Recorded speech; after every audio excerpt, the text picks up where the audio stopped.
தமிழக மாணவர்களின் உரிமைகளுக்காக கடந்த 4 நாட்களாக காங்கிரஸ் பேரியக்கத்தின் சார்பாகவும் ஒரு உண்ணாவிரதத்தை நான் மேற்கொண்டேன். இந்த விஷயம் சாதாரண விஷயம் கிடையாது.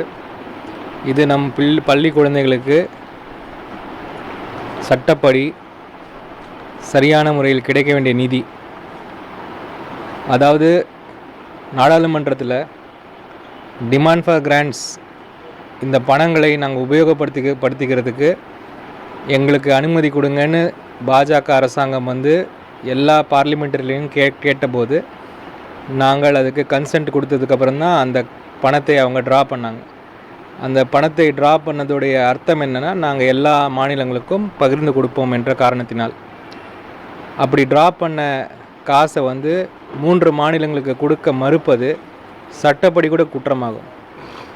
இதனால் முக்கியமான விஷயம் என்ன ஆகுதுன்னா, பள்ளி குழந்தைகளின் அன்றாட வாழ்க்கை இன்றைக்கி பாதிப்படையுது.